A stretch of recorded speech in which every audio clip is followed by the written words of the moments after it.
All right, we are live. We are live. Hello, hello, hello, ladies. I hope you're doing Hello. well today. Everybody, you're looking lovely, lovely, lovely, lovely, ladies. Welcome to tonight's National Day of Service. This is brought to you by the Presidential Inaugural Committee. We've been invited to actually host this event. Very excited about it, proud, overwhelmed. I might even cry a little bit tonight, so y'all just excuse me. I got my little tissues here. Oh, But I'm excited. I'm excited about this event and about what we're going to be talking about tonight. Um, we're going to kind of introduce each other. So I'll let uh, Miss Letitia go ahead and introduce. my Lord. Okay. Okay. She would call me out right then and there. But Wow, I but know. I am so elated to be able to introduce this amazing woman of God. I have been around her, I've known her for a long time. But God brought us together here in Durham, North Carolina. We are both graduates of Winston-Salem State University. Sure. Yeah, we're both graduates of Winston-Salem State University.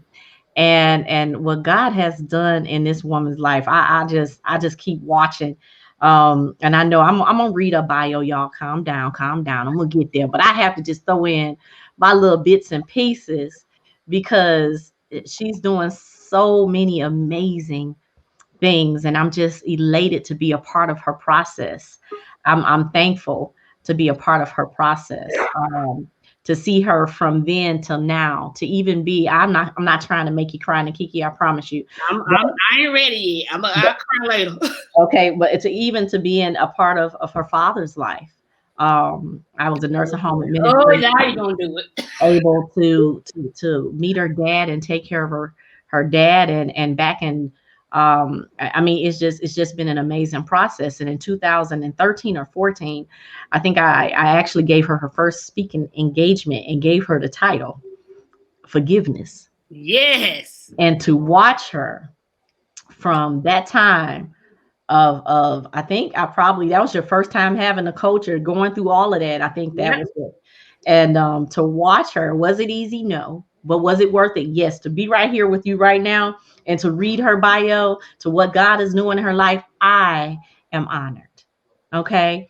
And I am introducing Nakikia A. Wilson, aka Coach Keep It Moving, a native of Kinston, North Carolina, now living in Durham with three children. She is a graduate of Winston-Salem State University, where she earned her BA degree in radio and television broadcast.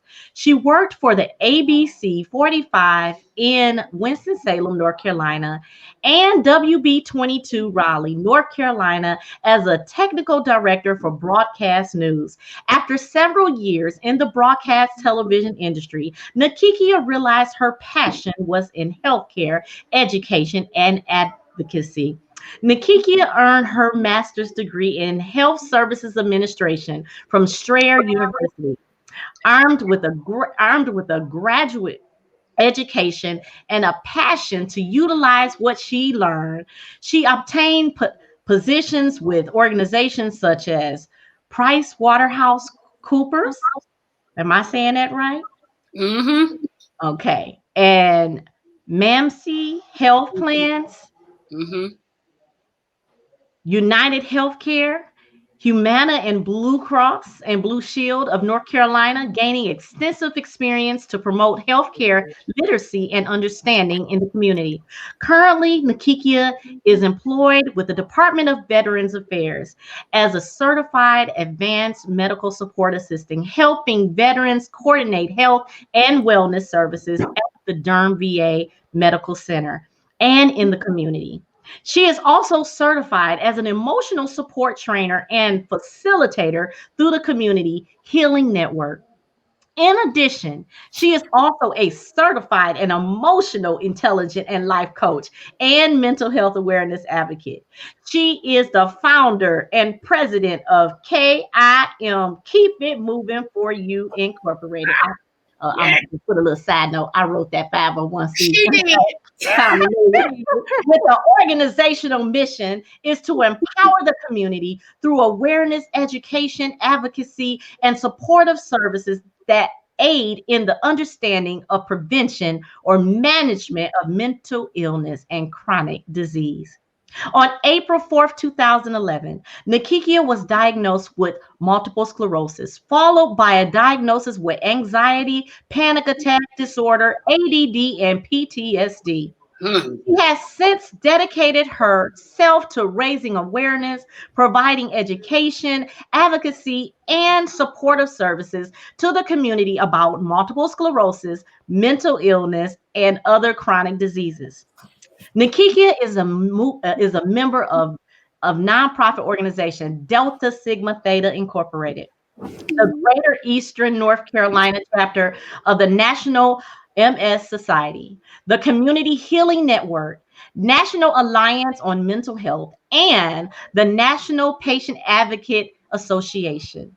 She continues to serve her community as a mental health education and awareness advocate, dispelling stigmas surrounding mental illness.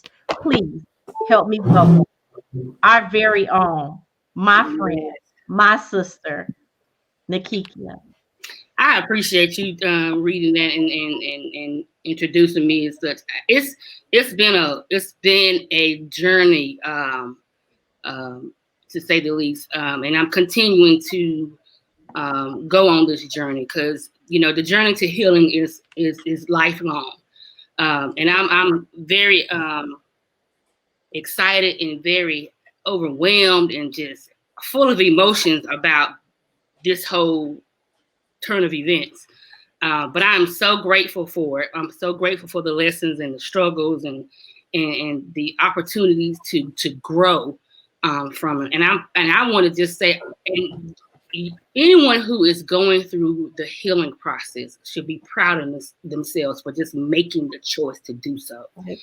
And so I'm just grateful for the growth.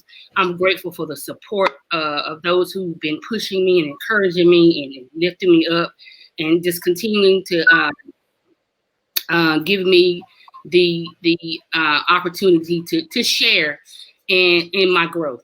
And you're here to help educate and provide information to others as well. And so I'm grateful for you being here.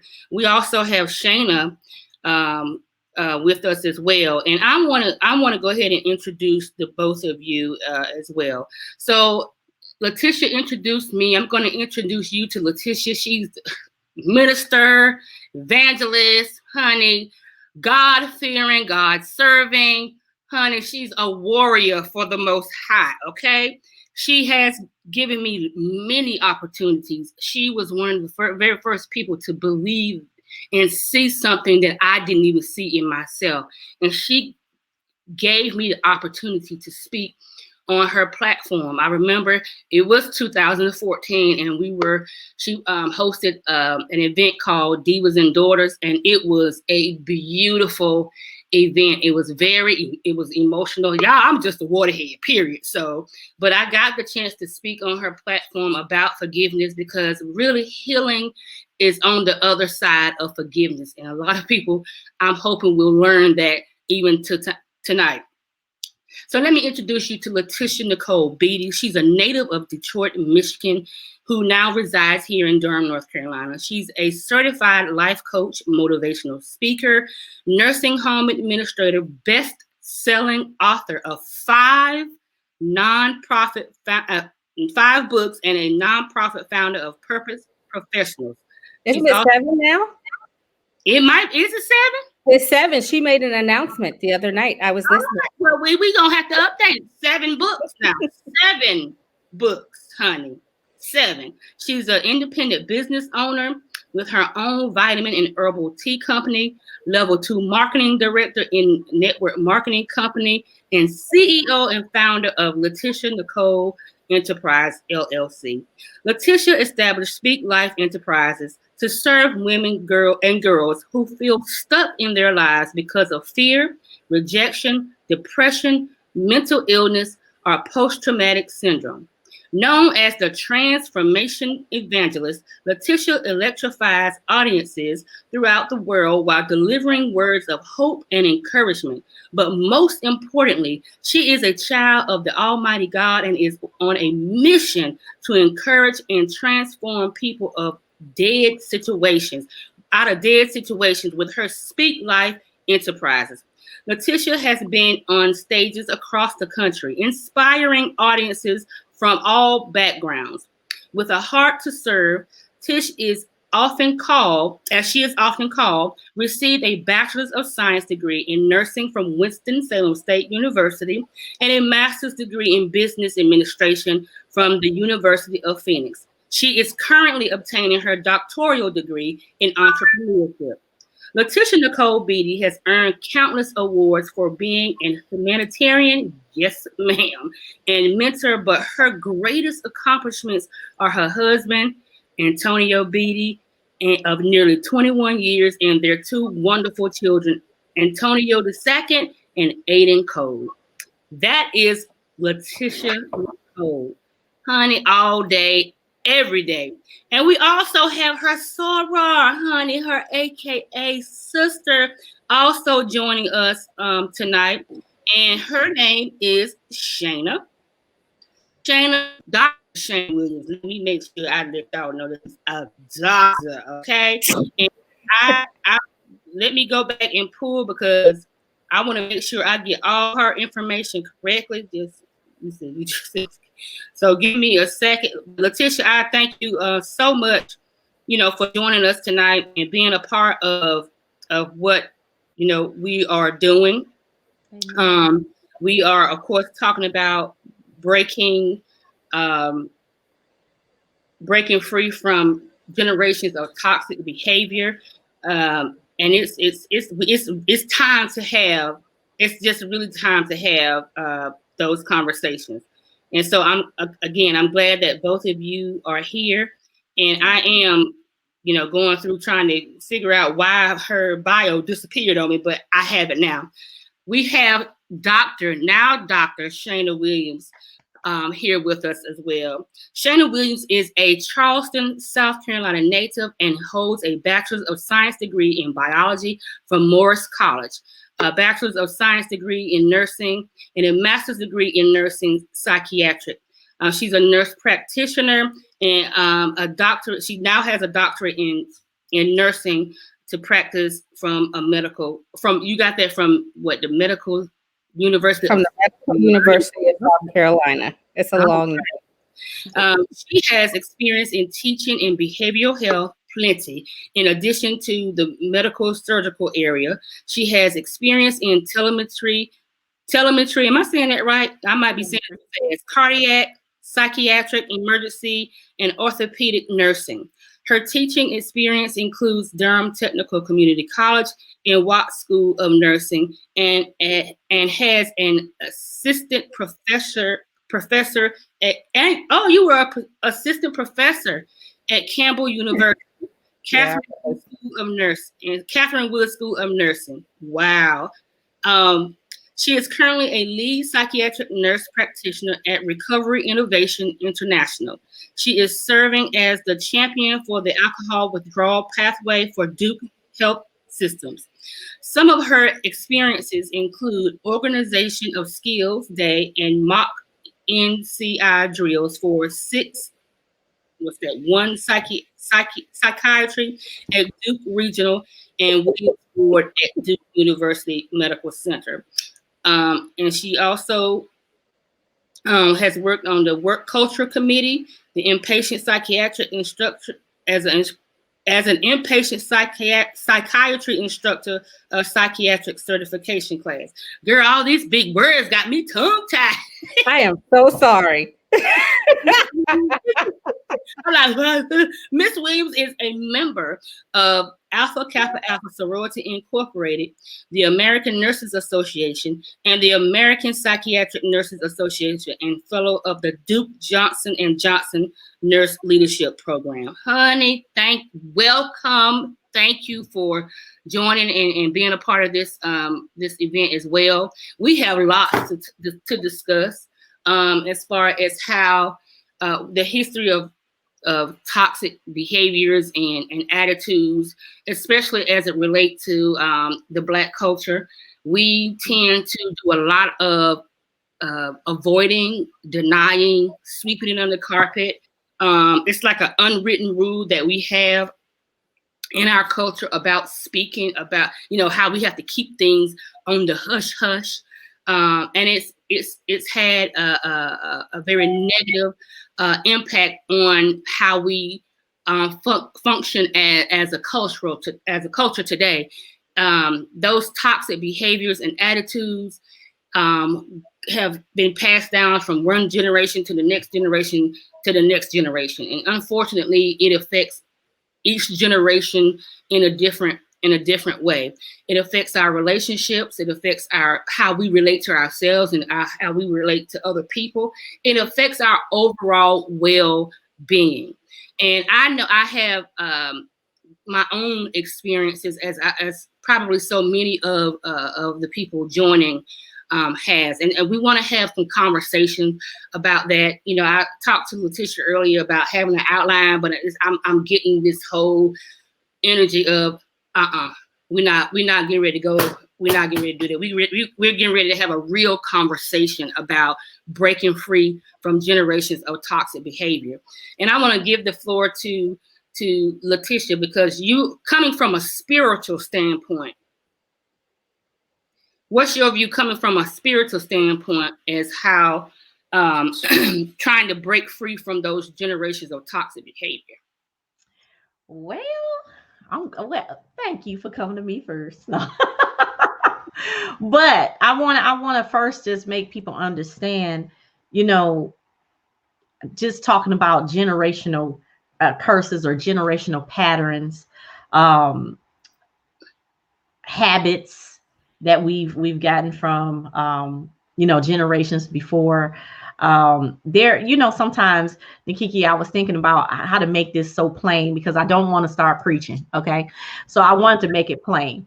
So when we think about physical characteristics, of a parent that passed down to a child, right? Mm-hmm. You might see, my daddy's nose, and then you look at my nose, right? And you're like, that's his child, right? Or you look at my mama's smile and you see my smile and you be like, that's Nora's child, mm-hmm. right? Mm-hmm. Or the skin color that I have, these are physical traits right. of my ancestors, the way my jawbone is structured, mm-hmm. right? Mm-hmm. And these are all inherited by my family, my ancestors, mm-hmm. And certain talents that I have, or abilities or traits that I have. Bertie Kegler was my great aunt that the Ku Klux Klan beheaded and shot, wow. because she was out there trying to help women vote. She didn't care. She was out there, right? She didn't mm-hmm. have a fear. I got Reverend Garner, and I got all these traits of my family members, right? So I got another one for you, because I don't want, like I said, I'm trying not to sound like the preacher, but I can't help it. But you look just like your mama. You act just like your daddy. Mm. Come on. Can we talk about it? Yep. So these are all the time. Right. Influences from our generations, or okay, here we go, or curses into your life. My pastor does not like saying curses. She likes to say patterns. But it's understanding that in reality, it brings power to not change your future if you don't break it. But it also can bring some power, or not so much power, in your children and your children's children if you don't choose to break it. Right. And so I wanted to just say that first. And so I have to just do things the way I do things, Nikiki. I know. So curses is a bloodline. Oh God. Curses is a bloodline. So I talk about it from a spiritual place. Okay. And I wrote down some notes. Exodus 25-6. You can go ahead and read it for yourself. That God warned the children of Israel not to follow false gods, saying, "You shall not bow down to serve them, for I, the Lord your God, am a jealous God." Now he was telling them that this iniquity, which is sin, is going to fall upon their children, and to the third generation and to the fourth generation of those who hate me. This is what he said. You can go read it for yourself. But showing mercy to the thousands to those who love me. He said, and keep my covenant and commandments. So here you even know in the Bible from Exodus 20 to 5-6 that God even warned us when we are not obedient, or when we have, sins, that if we don't correct them, that they're going to fall on generations. And this is what she asked me. So I'm going to stop there. So, and that's what I mean by generational patterns or generational curses, or, and you might even have generational blessings, but whatever it is, it comes through a bloodline. And I'm gonna add this and I'm gonna stop. And if it comes through a bloodline, it took blood to break it. The blood of Jesus. So go ahead. God, I got you. And to piggyback off what, because she came from a spiritual sense, and she used spiritual examples. So if that is the case, what she said spiritually, imagine genetically the things, the behaviors, the attitudes, the viewpoints that we carry, or we display, and we influence our children, and then they influence their children. The behavior of avoiding getting help, ignoring certain toxic behavior, when you're displaying clear signs of a negative behavior, when you're acting out, and when you're not trying to figure out what's going on, when you are ignoring that there could be a possibility of having a mental or psychotic episode, and you ignore that in yourself, or you ignore that in your children, and no one is going to do anything about getting the healing that they need, because nobody is stepping up to the plate to do what they are supposed to be doing. And so we continue that same pattern from one generation to the next generation. And like she said, it stops. The blood has to stop it. That means if I have negative or toxic behaviors that my mom, my dad, my grandparents, or so on and so forth had, if I'm doing that, it's up to me to stop that. It's up to me to break that curse or generational pattern. It's up to me. And I saw a pattern. I saw it. I start seeing, it was one day, I'll give you an example, because I'm an emotional eater. That's a habit. That's a toxic habit. I was very overweight at the time, and my oldest daughter then was 3, and I'm in the kitchen, in the little pantry, trying to find me a snack, and she come get right between my legs, and she looked for a snack too. But we had just finished eating like breakfast maybe an hour ago, an hour prior to that. So why am I in the kitchen again? It was an emotional habit. I know that it was a negative habit that I knew I had, and I knew at that point that was me recognizing that I had to do something about that. Or I'm looking at my kid, she's getting ready to have the same bad habit if I don't nip it in the bud right now. Mm-hmm. Does that make sense? Shana, what's your, because you both of you ladies are clinical. But I specifically wanted Letitia to come from a spiritual viewpoint, and I wanted you to come from the clinical viewpoint, because I work with you both differently in that aspect. Like I work with her mentoring and getting coaching and that type of thing, praying for me. And me and you have been doing like business stuff, like working within our group and stuff like that. So that's why I wanted to specifically use you in different ways. Although y'all both have the same, or nearly the same credibility. So from a clinical standpoint, what's your perception? So I'll actually approach it from two ways. I do want to piggyback on with Letitia's spiritual aspect, because when folks come to seek help, it's when the spiritual hasn't sustained them anymore. There is something that is disturbed in their spirit. Mm. And for a lot of people, they don't connect getting therapy as reconnecting to my spirit. Because there is a piece of you, as there are toxic behaviors and generational things that are enabled or accepted, then it becomes this norm to where, well, that's just who she is. That's just what she does. That's just what she says. She's always very negative. Wow. Versus really addressing, this is a toxic behavior. I need to change my mind, my heart, and my spirit about it. So I'll approach it from that aspect first. So part of what I think folks miss is that in breaking these generational patterns or habits, because I don't like to use the word curses either.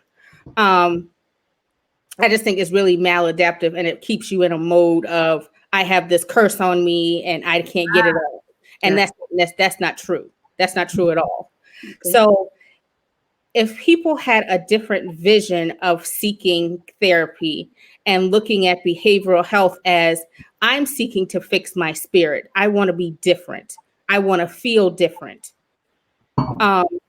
it would be different. And I'm not saying that behavioral health is always the answer, but there's a piece of you that needs to talk to somebody that is not family related. There is somebody that you need that is objective, that can say to you, either this is a toxic behavior that you've learned or picked up or have sustained, and do you want to break that? Or are you missing something in your spirit that you want to have restored? So you can approach it from two ways, because I mean, for me, I grew up in the church. So sorry about that. Go ahead. For my mom, it was, and she's a God-fearing woman, but she was like, I don't see how you have a job talking to people. They just prayed and trust God, things will work. I said, Mom, but there's times where people have prayed and trust God and they still trust God, but they need somebody to tell them, this is how you feel. It's okay. Let's work on it. And it's not always about a pill. It's not always about a pill. Majority of the time, the pills for me and my beliefs of why I got into the field, the pill enhances you to actually start to feel some things and actually talk about it. Where people miss the rest of it is that there are certain behavioral health illnesses where it's all about what's in your heart, what has disturbed your spirit. Mm-hmm. And if you don't talk about that, I can give you a pill all day and you still won't feel any better. It still won't change the fact that you felt rejected by your mom because she worked too much, or she was always out doing these different things and you didn't understand why she was out doing those things. Mm-hmm. Whereas your mom may have seen it as, I'm building a life for my kids. I want my generation to be different. I want my kids to be able to have access to more. And, so from my aspect in breaking those generational patterns and habits, it has to be something that you want to do. It has to be something that you want to confront, because once we start peeling back that onion, once we start peeling back all that stuff that is toxic, that you may not even see as toxic. Because I mean, there's times where somebody say, well, that's your mama. She's just that way. That doesn't make it okay. Right. So it's more to it clinically than I think people often recognize. Okay. I'll stop there. Well, and thank you for sharing that, because you own the money on so many levels. It's about, people have to make the choice. It starts with choice. And sometimes sometimes it can be a difficult thing to do, is to make the choice to do and be different. Because once you make that choice, the other part of that is the hard work that you have to put in, the things that you're going to have to face, going on this healing journey. There are going to be people who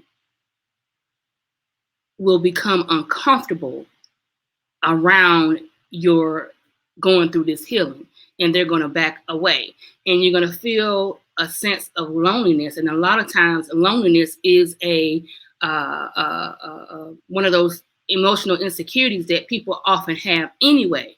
So it is, difficult to make those choices, but it has to be made in order for you to start your healing and to end those generational patterns that have negatively affected you, and possibly starting to negatively affect your children. I look at myself, and I'm trying to make sure I am spending enough quality time with my kids, like allowing them to speak about how they are feeling emotionally, if they're feeling some type of anxiety, or if they're feeling some emotional insecurity that we need to discuss. I'm doing that different, because that was not a part of my upbringing. In fact, it was quite the opposite. Now, my father was he raised me and my brother. It was still a toxic environment. He was a functioning alcoholic. However, I had clothes, I had food, I had shelter. When I turned, I got pretty much the things that I got all the things I needed, and some of the things that I wanted. But what I wanted most was for him to be more emotionally available for me, but he wasn't. And what I learned in my growing and healing is that he didn't have the capacity to receive all the emotional person I was as his child. And nor was he equipped to handle such an emotional child. I'm a Pisces, I'm a February baby. I cried at the drop of a hat. I'm just an emotional person. I used to feel bad about that. I don't anymore. It is who I am, and I'm proud that I can share my emotions. But now I know how to do that in a healthy way. It used to be very negative. Get mad quickly, get angry quickly. I'd be wanting to kill your car, or put sugar in your tank, or be ready to fight at any given moment. But thank God for healing, Jesus. So I don't have to. I'm now able. I'm self-aware, and I know how to control, my emotions pretty much. And I'm teaching my children that. I see that we have a few other people on. I see.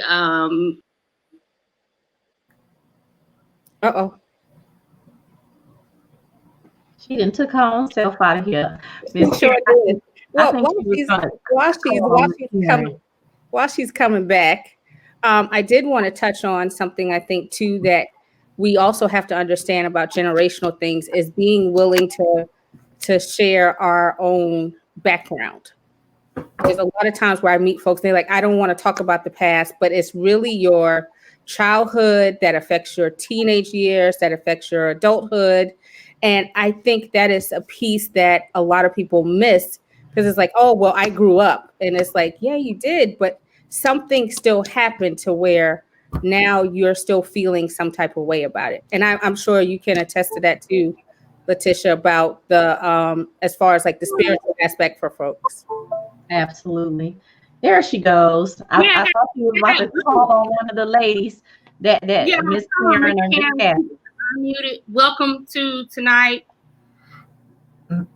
My name is Karen O'Neill, and I live in Indiana. Hello, near Cincinnati.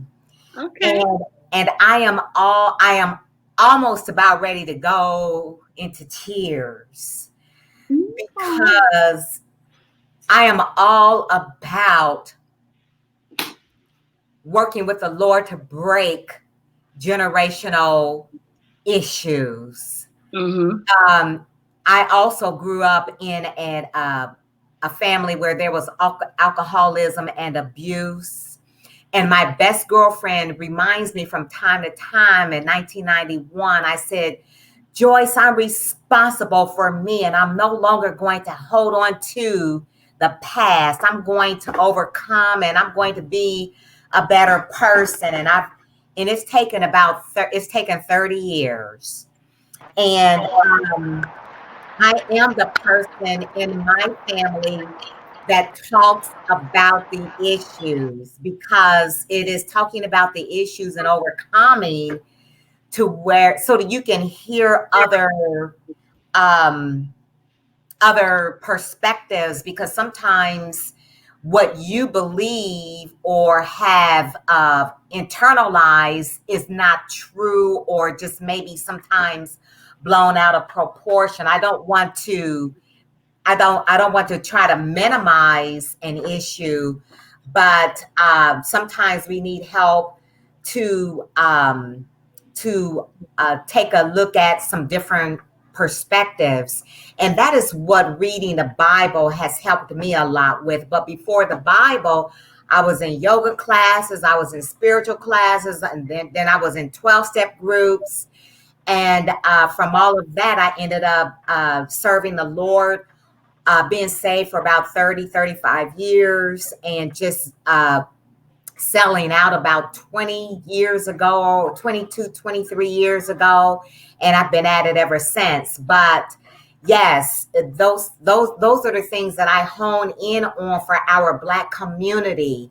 If we could, we can't change people and make them treat us well.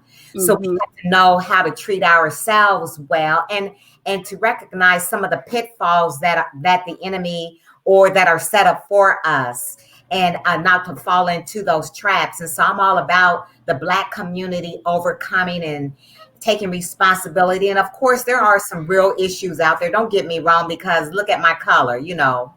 So there are things out there, but it's good if we know how to maneuver through those while our culture as a whole overcomes. And I'll stop right there. Well, I appreciate you adding to the event and sharing your experience. I know that there has to be God has always has to be in it. He's always in the process of your healing, and it's with him that you can get through the healing. Now, I realize, I know we have people from different backgrounds, and not trying to be offensive to anyone by talking about religion or anything like that. However, we're just sharing our experience and what it looks like and what it is for us. I see we have I definitely I'm if you can unmute yourself, let me see if I can unmute Mr. Bernard B. And listen, I'm excited, one, because the man, honey, can share his perspective of breaking free from generations of toxic behavior. We would love to hear your perspective. Hello, everyone. I don't know, can y'all hear me? Yes. Okay, great. It has definitely been an experience. I'm from Jacksonville, Florida. I moved to Atlanta, Georgia. And it's just one of those things where you kind of deal with life and you try to get over your issues and generational curses. You make notice of it and you don't try to hold it against anyone. So, it's a struggle, even for myself. Okay. So what types of, if you can give some examples of some things that you might be currently dealing with or having some struggle with, especially as a Black man in today's society, and how that adds to the struggle. Let's see. Well, from one, what I gather is that my father, he was actually on I guess drugs really bad, and I'm on public transportation right now, so I can't really speak how I want to speak. Okay. But for the most part, he dealt with that, and also he was institutionalized, and it was like kind of hard. He wasn't in my life, and so I, look at my grandfather, my uncle, just for perspective and understanding and direction. So just seeing the state of where we are now is definitely hard. Okay. And I appreciate you sharing, taking a moment to share your experience and your perspective. I appreciate that. I see Miss Renee Parker. Would you like to share? I'm going to unmute you so you can share as well. Thank you, Mr. Bernard B. You're welcome. Welcome, Renee Parker. How are you? Hello. How's everyone? Doing well. So, can you share with us your perspective, your experiences with trying to break free from generations of toxic behavior? Yes, I can definitely identify with that. Having a mother that was paranoid schizophrenic, dealing with PTSD and anxiety and depression, having my life affected at a young age, dealing with childhood trauma, dealing with my own issues, as as a Black female, with a disease called congenital adrenal hyperplasia. Don't know if the doctor understand that. It's a very rare disease. It has to do with hormones. So I have more testosterone in my body than the average man, and it's deep, and I've had to deal with it, not being able to identify with the masculine or the feminist, women or men, just being caught in between, trying to find my own identity. Wow. Yes, so it's been a very difficult situation, but I believe in God, and I trust that he does have a plan for my life. That's awesome. And I appreciate you sharing. That was, very that's deep. And I can only imagine.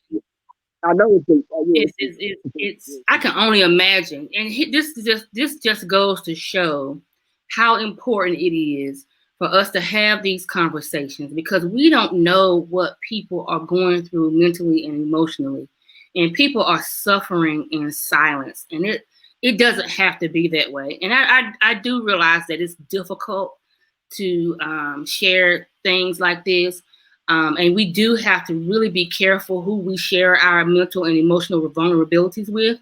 We do have to be careful of that. Who we share those things with. But I do appreciate you being here and sharing your perspective and your experiences. So hang tight, and we might come back to you. And if you have something you want to say, just thumbs up, and I'll bring you back on so you can share your experience or your perspectives. So it's I'm excited because it's hard for us to get our men to speak up. So you pretty much made my night, Mr. Bernard, like for real.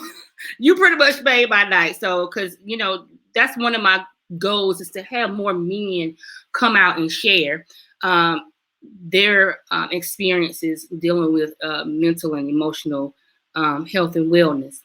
I want to go back to Letitia, because, honey, I felt like you had so much more that you can share, especially to help people get started from a spiritual standpoint, to start their healing and identifying those negative. And that's one of the things we have to do, is we got to identify those things and get started with healing from that. And from a a spiritual perspective, what would you offer? Well, first of all, I want to say this, because like you said, we need to identify as well. But by no means are we saying just go pray about it. I believe the Lord allowed doctors to have and pharmacists to have the know-how. I believe He gave them those gifts. So don't just say pray about it. And that's why it's about, I think it was 27%. And I have to look it up again. It was of pastors killing themselves, committing suicide for not right. So I'm putting that out there right now, because by no means, as I know we're all from different spaces and different places, but we all been there. We all sin and come short of the glory, and it's that iniquity that came from our fathers, our forefathers, our generations that was before us. That's why we are here now talking about this.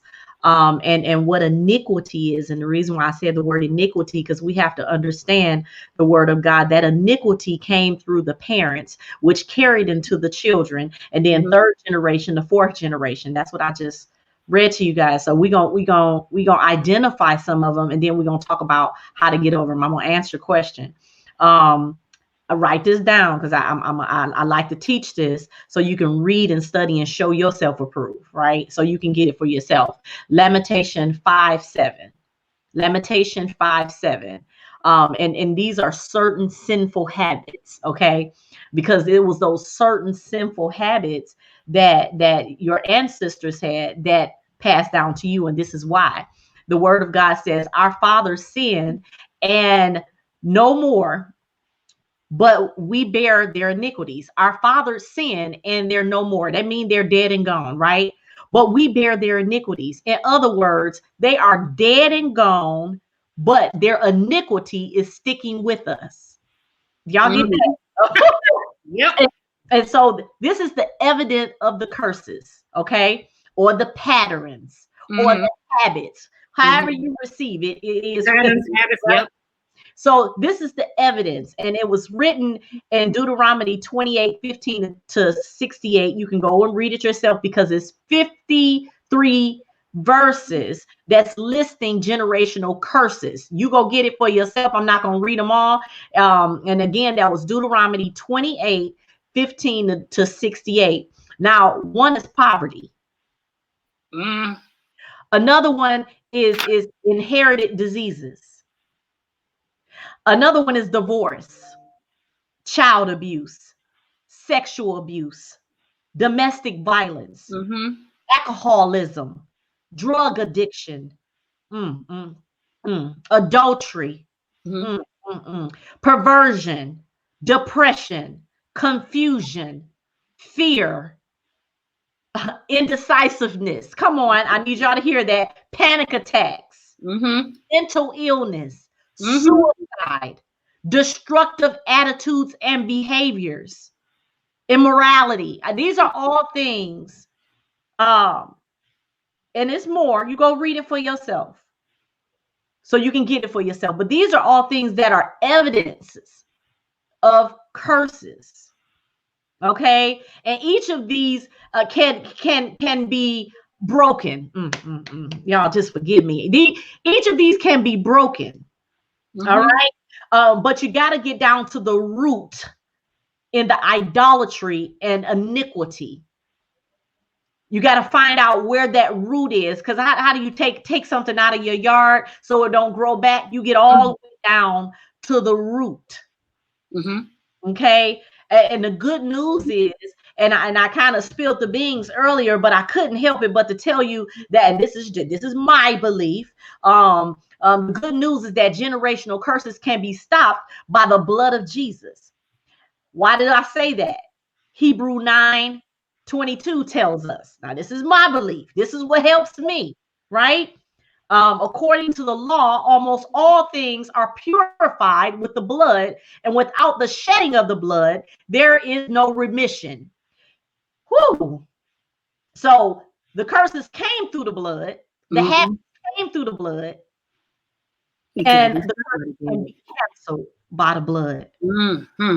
Okay. So I just wanted to put that out there because it's just so important for us to understand that these can't. That's why I understand we don't like to say curses. We like to say patterns or habit, but understand no matter what it is, God said it can be canceled. Mm-hmm. It can be canceled. And that's my belief. That I believe it can be. I'd rather believe that it can be canceled and that I've been bought with a price, and I can just make the choice. I understand. Make the choice. I understand that it was alcoholism there. I understand that it's been some abuse. I understand.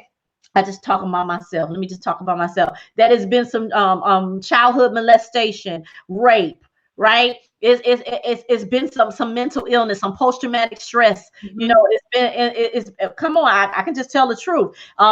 It's been some times that I didn't understand why I was reacting the way I did, but then I understand that it was a line of generations that they said, "Now your grandma, no, your grandpa." People were so he was so mean. They were scared to ride down the street. Now he'll just shoot you. Now your grandma. Now that thing was mean. That thing. And then I have in 2016 or 17 or 16.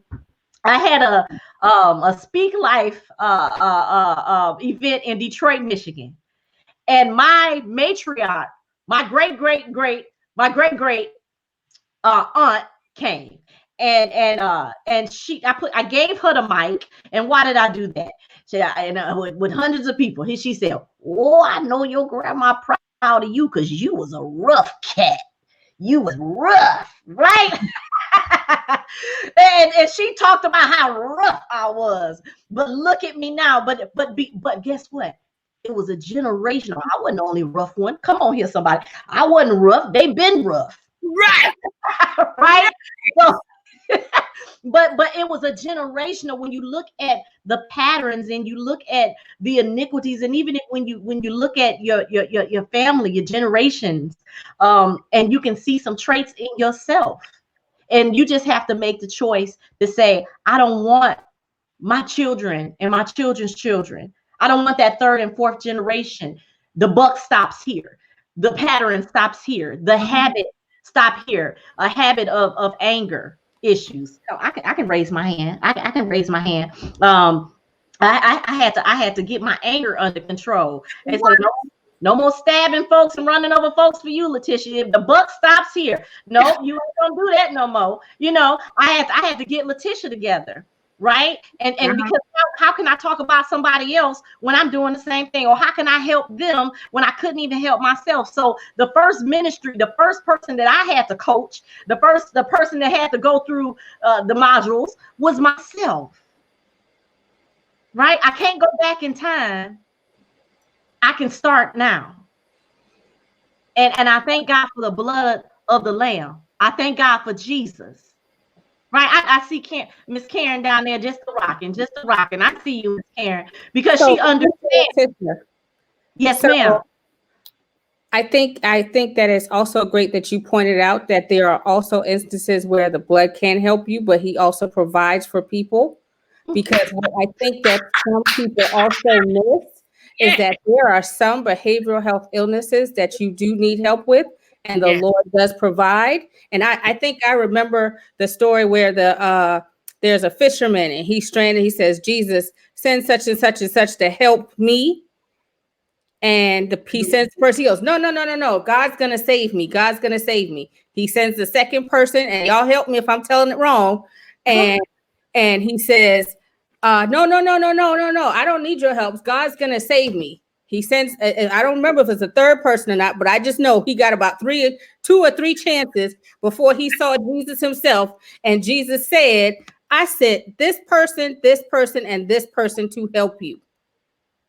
So I think I also need for folks to understand that there are times where there are mental health issues, behavioral health issues that you need help with, and God does provide those things. Amen. Yes, he does. Go ahead, Miss. Look like Miss Karen. Go ahead. You raise your hand. Go ahead, honey. Dr. Williams, you're absolutely right. My mother had us in counseling sessions off and on for years when we were younger. And I went that route for many years. And then right after that, that's when the 12-step programs came into play.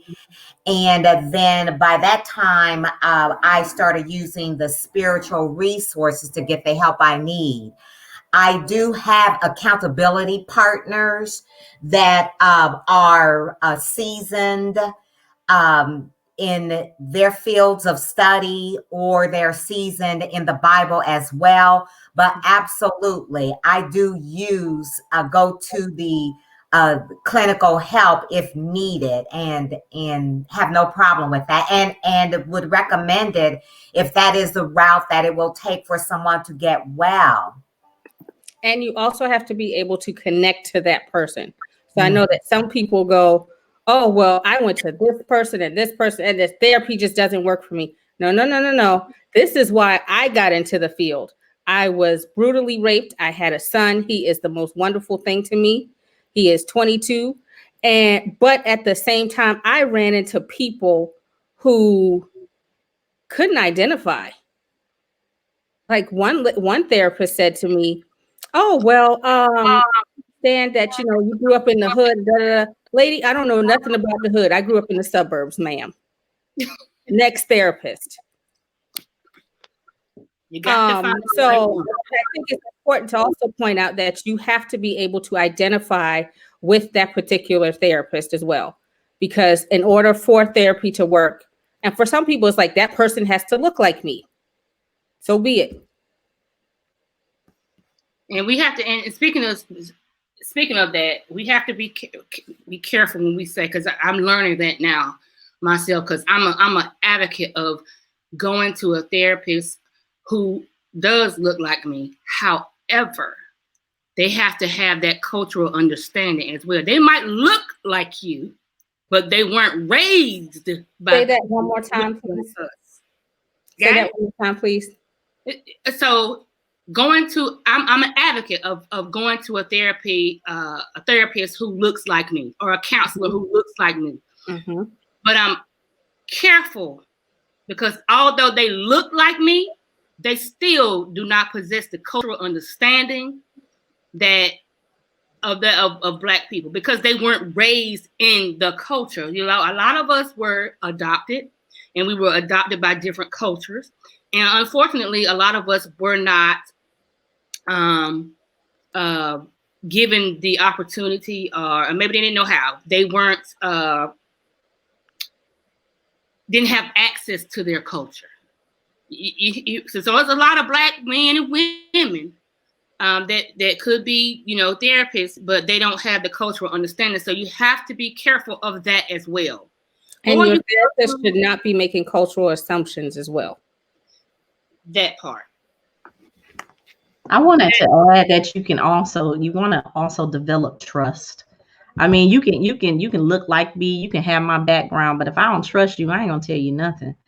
And right, it's just that's developing trust and allowing a person to go through the process, because traumatic experiences, they have long lasting effects on people. Mm-hmm. And a therapist also has to ensure that they're giving a person time to, develop the trust and be willing to come out and tell them what they're going through. It can take years. We should never think that somebody can go through therapy and just they go through therapy yesterday, they okay today. You talking to somebody, better, and I also wanted to add this, because I've seen it. I've helped some people actually, even in court, when they're diagnosed with a wrong diagnosis, mm-hmm. or a right diagnosis with the wrong drug. Ooh. Okay. Because we also have to understand that if we're taking medication, we have to ensure that medication is right for us. You cannot give somebody that's manic trazodone. Okay, because right, that's somebody that's, because whatever it is, right. Sorry. Right, they're gonna right. And if you get somebody that's already, and give them that. I'm just saying, yeah, I'm a nurse. I'm sorry. I've been a psych nurse. I've No, been it happens. It happens. It happens. And so I've been at the other side where I've had to help someone not go to jail because they were charged after shooting up somebody's house, but they were on the wrong medication. It's like, how could you? So we have to ensure that we have an open mind and understand that people aren't this way because they want to be. It's been something that's traumatic that happened to them, and we have to give people time to heal. Right. And I think also too, a lot of research has not shown, but I have actually seen a lot of people with post-traumatic stress disorder look manic, look psychotic when they actually were depressed or triggered into either that psychosis or what looks like mania, which is actually a trigger, or that angry, irritable anxiety. So it's really being able to, you want someone that is going to get to know the whole you. You want someone that is going to get to know you as a person. That way you can trust them to be open and honest about what truly is bothering you. You can't be open with somebody, just like she said, I have trust issues too. It's like, I don't really know you like that to share such and such and such. It's taken me a while to even get to the point to where, Nikiki's like, Shani, you have to share your story. You're a clinician and you have, this background, but you also have the experience. And it's like, like she couldn't have got me on this podcast probably 2 years ago. But the thing is that you have to be able to recognize what things truly are, be able to open to actually trust somebody. We trust God, and we have to know that God provides people so that we can trust them. Just like Minister Letitia, like I'm gonna call her after this is over. I'm like, oh, I need this. This is somebody else for me to connect to. This is somebody else for me to, understand and even become a better clinician. Most people are like, oh wow, but no, you have to get to know people. You have to be able to be open to really breaking those patterns. Like, I don't know. We all probably have this pattern. What happens in our house stays in our house. A lot of us grew up with that sentiment. Take what happens in this house outside these doors, even if it's violent behavior, even if it's abusive behavior. Like we've been taught to, suck it up and deal with it. And unfortunately, that has been it's been horrible, and it's just had very negative effects on our lives as a whole. Holding all that, which is probably why I don't mind being so emotional now. I don't care what people think about me being emotional and about me crying, because at one point I was told that you're always crying and you need to stop crying. And so I tried to do that, and the more I did do that, the angrier I became, the more pissed off I would become, the more I acted out in just rage. Like, even in my teenage years and in college, just being, it's like punch first, ask questions later. That's also where some of those wrong diagnoses come from, because all they see is anger. We can't dig down to the level of where, she was told to stop expressing herself. She was told, stop that crying. She turned inward.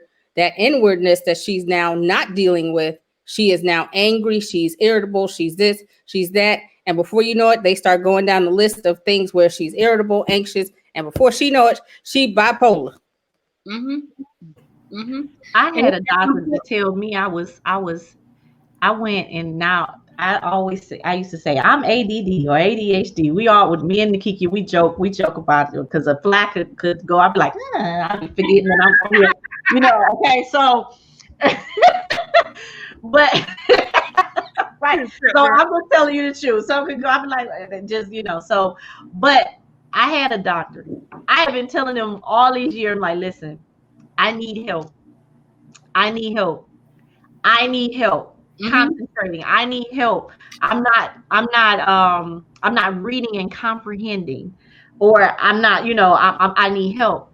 So finally, about 2 years ago, they had me do adult, it had to be ADD test. He said, y'all ready? Girl, don't stop. You already gonna make me laugh. I'm trying. He said, he said, you are severely.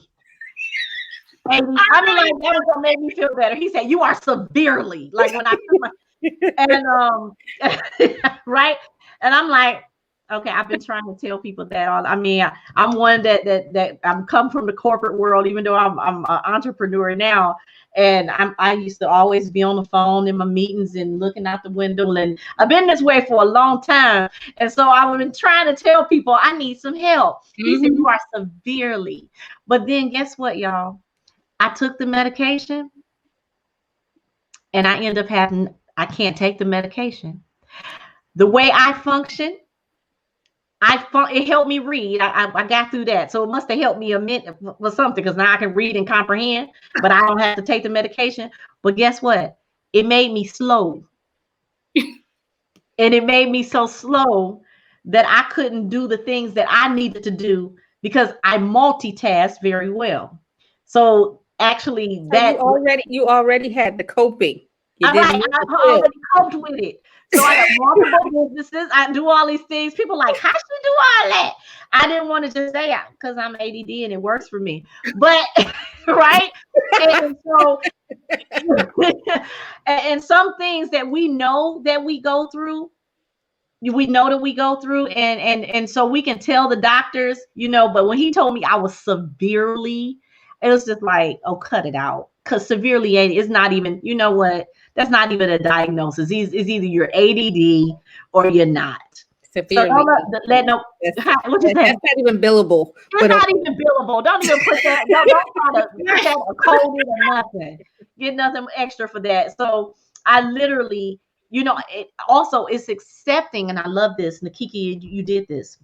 This is what helped you, and a lot of my clients like you.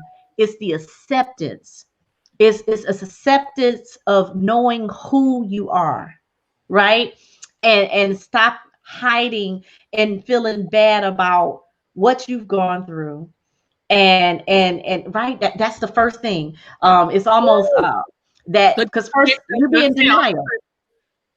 What is it? The stages of denial? Yes. Okay, you're right. It's the stages of denial. And I watched that in a lot of my clients. And I'm just like, I know where this person is. I know what they're thinking. I know what they're thinking right now. And no matter what I say, if they're in denial, first it's going to be anger. I don't know what I'm talking about. I'm going to be an enemy. They don't want to hear me. I'm tripping. I'm the enemy. They're gonna anoint my head with oil. Okay, I'm tripping.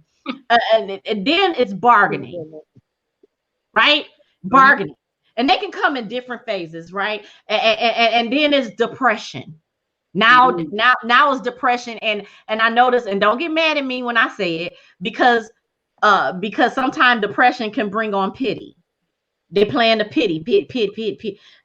You see what you did to me. You see, you didn't do it to me. And then after they go through all the these different stages, then it's acceptance. You know what? I'm going to deal with this head on. Yeah, I may have had this issue, but I don't have to accept this issue. So I'm going to deal with this. And I'm accepting the fact that I may have some toxic behavior, that everybody is not always everybody else. I just might be the stank in the room. I might be the toxic. Yep. I'm just saying. And then, guys, we have a comment at the bottom about as far as an educator. She said, can you talk more about how better to serve K through 12 students who are not spiritual and parents don't believe in clinical help? Ooh, that's a good question. We Ooh, that's all could talk from this one. Nikki, do you want to start? Because I mean, I have my own I'm experience. go ahead. Because I'm up here trying to find the questions and I didn't see that. So I you can pop in there too if you would like when you ladies are done, because I actually work in it. Oh, go ahead. I want to hear this. Okay, well, no, actually, we want to hear yours first. go ahead, Miss Karen. Okay, and you guys can clean it up. Okay. Okay. I work 9 through 12. I was at one time a professor in a college, part-time professor, but now I'm an administrator in 9 through 12. And we have plenty of students who are on medication, who are not spiritual, and parents who don't help take care of their student, of their child, because of working or whatever other dynamic is going on in their household. So as an educator, administrator, now I'm not a teacher, I'm an administrator on the college side. I'm not going to go into all of that detail. But as an educator, I still have to be aware on how to interact with the students because I'm in their environment. So for me, I have to be aware of the laws on what I can say or not say to the students. I have to treat them with respect, like they are people and that they are not subpar human beings. If that means that I need to take some type of training course or get on the internet and ask how can I better assist my students, then I do that. I will talk with other people on the K-12 side or K-12 side or 9 through 12 side who can help me with these things. But I listen to, I will find out the laws, what I can say or not say. Mm-hmm. I try to have a balanced way of handling my students and try not to judge them. And when I don't know questions or answers to certain things, I refer them to the resident counselor. Now, one thing that is very important, and I'll stop right here, is to be a good listener so that you can know which way to funnel those students and parents. Mm-hmm. So a good thing too is with children concerning, or all children, even teenagers, time and listening is very important, because once you engage them to address whatever behaviors are occurring, please know that it will take time, and it also takes a lot of listening. Don't BS the kids, because the kids know when you lying. The teenagers know when you lying. They know when you BSing them. They know when you either care or you don't care. So that is first and foremost in the front. The second piece is speaking as a parent. I'll speak as a parent first, then as a clinician. As a parent, I will say that my child had a very traumatic kindergarten year. And it was because he is a very different type of kid. Sorry if I sound choppy. I'll see if I can fix that. But he's a different type of kid. And the teacher that he had, it was more about his behavior versus understanding that, sorry, my kid was advanced. He's in kindergarten. He already knew his colors. He already knew how to count. He went to he went to La Petite, and they taught those things there. So by the time he got to kindergarten and he was enmeshed with the other children, it was kind of like, okay, I know my colors. I know how to count to a certain thing. I'm bored, so I'm going to go do this over here. So versus engaging and listening to him, it was he's antisocial. He is a behavior problem. He needs to be on medicines. What she forgot was that she was talking to a clinician. I don't go for that first and foremost. So that is part of the issue, is that it could have been a different conversation with a parent. There are some parents that are just not going to budge. So there's a piece of you as an educator that may have to, and my mom was a former educator. So there was a piece of her that had to engage with that child and figure out ways to connect with them. He got that in first grade. In first grade, it was a totally different school, totally different approach to him. And she was like, hey, since you can't really express certain things, do you want to write about it? Gave him his own journal with his name on it. Mm-hmm. Brother started writing and telling us stuff that we never knew happened in kindergarten, for one. But he also started talking about how he felt, or how, for instance, in certain times in school, when some of these behaviors would happen, he doesn't like loud noises. So wait a minute. So the fire drill went off, and what happened? Well, mommy, the fire drill went off, and I got really nervous, and then I got scared, and so-and-so got too close to me, so I hit him. Oh. So then the teacher says, well, Shay, why don't we try wearing noise-canceling headphones? Why don't we try preparing him for when certain drills are going to happen if we know? Mm-hmm. Why don't I try, if he's distracted by certain things, or if he's already caught onto a concept, can I give him extra stuff to do? Can I make him my helper? So there's different practical things that can be put into place, because as the clinician, I'm going to ask what is happening in school first before I even go to, oh, well, we definitely need medicine. Mm-hmm. What's going on in school first? What's been put in place first? Because I've had parents come and ask me to give their kids some Zyprexa, which is an antipsychotic, to keep their kid from throwing their chicken over the balcony. He threw chicken over the balcony. I need you to give him a pill so he can stop throwing. No, whoa. Okay, somebody said they couldn't hear. I'm sorry. Who is that? Can you hear me now? It may be their internet. Yeah. Because Can you we're hearing hear you on this side. Okay. But it may be about having things in place in the home, having things in place at school. And for some parents, honestly, they just not going to hear you. So it just may be some things that you're going to have to put in place in school. Because that parent was mad at me. She was like, so I'm not getting a pill for him, like, not listening to me. I said, well, who said he had to eat chicken? If he wanted to throw the chicken over the balcony, give him peanut butter and jelly. You just have to feed him. Something else. Oh, that's funny. Something different. Dr. Williams, Mm-hmm. I concur. I had a couple of students who were negative behavior. And so we made her like an office assistant to, I run a couple of programs. We made her an office assistant, and she trimmed back, became one of the most studious students in her grade. We do have a gifted student he's very, very brilliant. And so there are different things that are being done with him because he feels out of place, given that he's exceptional. So yes, some of the things that you're talking about, very practical, and we have put some of those in place. It's true.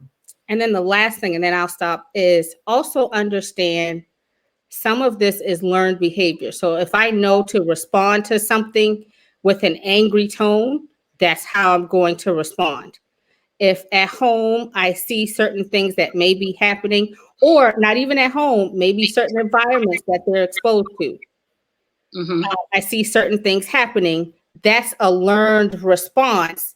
I don't have anybody to tell me that response is not correct. Right. And it's even for my mom in education, she would go to some parents and be like, hey, look, their behavior is a little bit different. Can we sit down? I don't have time to sit down and talk to you about none of this stuff. Why don't you just suggest some medicines, or we do it like some sort of plan or something? So it's understanding what, and versus myself, I'm an opposite type of parent. I do want you to call me, because if I have to come out of a patient session to come and address my kid, I will. And he knows that. Because he'll be like, Mommy, I didn't do nothing. I didn't touch nothing. I didn't breathe the wrong way. And you would think that I am like the most forceful parent ever. But at the same time, he knows that there are certain things that he is not supposed to be doing. Some of these kids honestly really don't know. So, and some of them have more involved. Like you said, the parent, I don't have time. I don't, I got other stuff to do, and that may be true. That parent may be under pressure or whatever. But in the same token, as a parent, we have to be intentional about paying attention to our children's behaviors. We got to be intentional more so about how we behave in front of our children. So even with my kids, now my kids, they don't me. They already know. Okay. However, that is a true statement. Attention to their feelings and what I'm looking at negative behaviors, and I'm inquiring about those. I'm not ignoring them. Like I mentioned in a few weeks ago about having to handle those 3 when they were with their dad, and when he gets in a tizzy, because he's the calm parent. So when he get in the tizzy, I know, I was like, wait a minute, you in a tizzy? Oh, okay, I got to dry the cream more. All right, I'll be down there in a little while. So when I get there, we're having a conversation. Nobody's yelling. I'm not, getting the belt like I really want to do. But I'm like, okay, it might be more to there might be an underlying issue. Let's talk about it. And that's what we did. But we have to be intentional about how we behave and how we respond to our children when they are not behaving the way that they should be, or if they're having an issue. We got to be able to respond accordingly and in the right way, so that they can see, oh, okay, I am being supported. It's okay to have negative feelings, but it's not okay to react negatively when you do have negative feelings or stuff like that. We have to be careful how we act as well. Ladies, can I horn in? Yes. Okay, so I've been listening very patiently. I'm glad to hear what everybody's saying. And here's what I want to contribute. When you started out talking about therapist, I heard you say the cultural thing, but I'd like to frame it with a different term. Okay. I'd like to call it value system, because I'm dealing with a family member who is in therapy, has a person that looks like them, but they have nowhere near the same value system. And then I've listened to the other dialogue about the interacting with students in an educational setting and the parent. And here's one thing that I feel lucky to be able to wear a hat for. I've been in schools, and the one thing that I started doing that served me well is I started out in an alternative school. And the first week, I started doing this for the first week that turned into about 3 months. I was saying to the students, I know you didn't mean to disrespect me. So I'm going to help you rephrase what you just said. So when you go back to your home school, your teacher won't feel disrespected. So that is key. We have to figure out how to communicate, because everybody's household does not look the same. And they go into a different environment where the expectations are there, but the patience is not.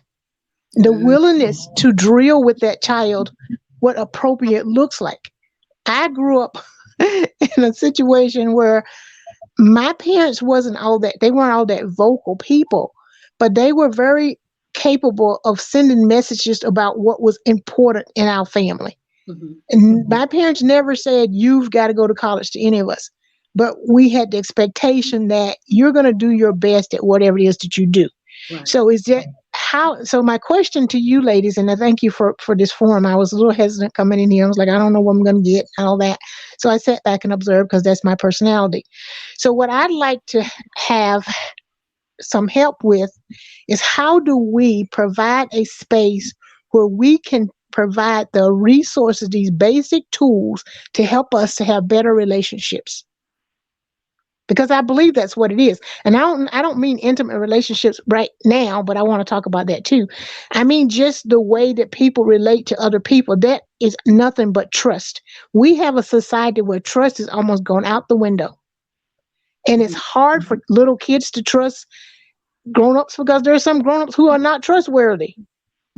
And then we send these messages of, you know, safety that we try to send, and, you know, and all that stuff.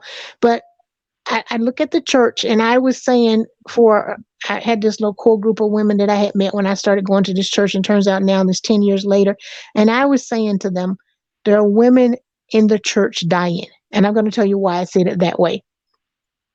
My own personal relationship. I was in a relationship, and in my head, I'm thinking, okay, just stay with the devil that you know. But the problem with that is, for me, is that if somebody's not beating you, punching you, throwing you out, if they're not that dramatic in their interactions, people don't think they're bad people. Because I had the subtleties, and I was at this women's forum, and I was listening to these young ladies talk, and the lady who was presenting was talked about how her husband used to beat her up and punch her in the stomach when she was pregnant and throw her out every other day and wouldn't allow her to go to work. She'd tell him when she's leaving the desk to come home, and he clocking how long it's going to take her to drive there, and she get punched if she 2 minutes late. You know, that kind of stuff. And I'm like, no. I didn't have that kind of situation, but I was mentally abused because I had somebody who was stealing from me by writing a check without the checkbook, you know, but it's still the same thing. It's abuse. And we have to understand these subtleties about this so that we can't not put a name on it. It's like, it's not bad, you know, and we have too many young people who think an intimate relationship looks like that. So how do we find a space to communicate the values and the trust? How do we get the trust back? Thank you. I appreciate you and your question. And it's there are you know, a few things that you can do. And that's part of what Shana and I do every Sunday is you find you an emotional support system, a healthy emotional support system. A lot of us in the group have different situations that we've gone through, but the commonality is that we're all trying to heal mentally and emotionally from these things. But that's one thing. Shana, do you and Letitia, do you have some other input as well? I want to. I do. I actually do. I'm a minister over the women's ministry at our church, and for one, I understand what Nakiki is saying, finding a space, but you also have to be willing to make a space, because not everybody is going to feel comfortable in every space, right? Even this space here. So as a minister of the women's ministry of ULCC, I tend to because I'm not your normal, or what they call minister. You know, I'm an evangelist.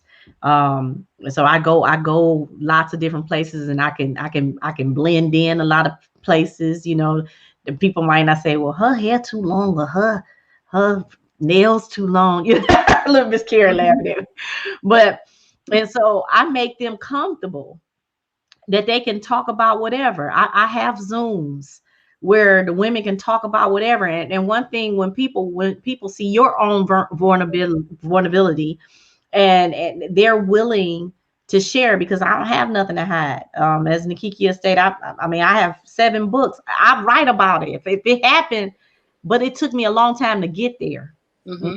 And so I don't never expect people to just come out in that space. I keep that space going. I keep meetings going. And people, I had a lady to come. I've had a prayer line for 7.5 years, every Monday, Wednesday, and Friday, 7:30 Eastern Standard Time. I had a lady to sit on my line for 2 years and not say nothing. But one day I heard this little voice, hello. And I was like, I know this double been here. Who is this? And she let me know she had been there for 2 years. And she finally started talking 2 years later. And we have to be willing to allow the process to go. Yes. Open the group, be the change that you want to see, and make the group yourself. Mm-hmm. That's my 2 cents. That's what I said. It's a lot of different ways. If you feel like you need, and it depending on what it is you really want from it or how you want the approach to be. You know, like Letitia says, she has her group through her church. She also has her prayer line Monday, Wednesday, and Friday. Shana and I conduct an emotional support group each week on Sundays at 8 p.m. Eastern time. And we do it through Duo, Google Duo. We'll probably be looking at doing it through some other platforms so we can make sure we can have room for others who want to join in. But you have to connect yourself with people who are like-minded, who are ready to make the choice to start their healing and go on that journey and trust the process. Again, like Letitia said, you can start your own emotional support group if you want to, for people that, for you and for other people that you may know who are looking for the healing that they need. That's in your area. You can do that as well. So it's a lot of things that can be, done. There's no one way that it has to be done. And each platform may be conducted differently. I know for me, my platform, you can join the group on Facebook. It's called Start Speaking, Stop Stigma. It is a platform area where I created, me and my son started that, to allow people to come in and share their vulnerabilities with the group without being judged or having the fear of being ridiculed. There is an emotional and mentally safe space. I monitor it thoroughly, and I make sure that people have to answer questions before they are able to join the group. If you don't answer the questions, you can't get in the group because then you're not agreeing to the group rules and regulations. If I see something that does not fit with what the group is about, you're out of there. And I don't ask no questions. You're just out. Because my goal is to make sure that that space stays safe and it stays secure for people to come in and share. Because my goal is to get more and more people to speak about what's going on with them mentally and emotionally. It's time out for us to be sitting in silence. It's time out for that. We need to heal mind, body, and spirit. Like Letitia's prayer line, you can get information from her about that. We'll post some information. Matter of fact, y'all can start posting your information in the group for people to connect with you with. Shana, do you want to add something, hon? I mean, just speaking from personal experience, I think it's important for children to have a safe space. Like if they have somebody that they connect at school with, like there was somebody at my son's school. Every morning, this man spoke to him. He remembered his name. He was, Mommy, he remembers my name. And it got to the point to where if he was bothered by something, that was the person that he asked for. And I think it's just like Nikkia and Letitia said, was like, you have to be willing to be that open space for somebody. I've been that open space for someone that is like, hey, I'm struggling with this, this, and this. Or like, I didn't even recognize how open of a space I was when I started sharing kind of like reflections that I have on Sundays. I posted it on my Instagram, on my Facebook page, had a couple of quotes or had like some pictures and got some negative backlash from it, mostly from church folks, and was very hurt by that. But at the same time, I also had to recognize that I also was a blessing to other people, because then at that particular time, I had stopped posting because it was like, you're doing this, this is, this person is a nice person. You're destroying them by speaking your truth, by finding your voice. Mm-hmm. And I was being silenced. And I didn't post for quite some time. And it got to the point where somebody messaged me and said, "Hey, where's your posting? You post every Sunday. Where you at? Your posts are on point." And what's so interesting is they didn't come to me. They've been there, but I didn't express them until I started finding my voice. I started walking, and I started being open to hearing, not voices, y'all. Let me be clear about that. Because people are like, "Oh, she's on there, she hearing voices." No, I hear what you're saying.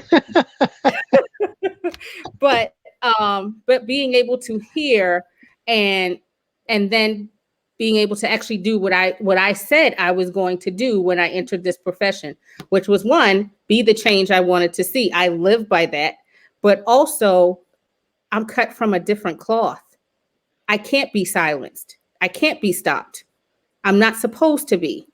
Mm-hmm. There have been things that have happened in my life that could have destroyed me, but there's somebody else that's there. There's somebody else that's experiencing that.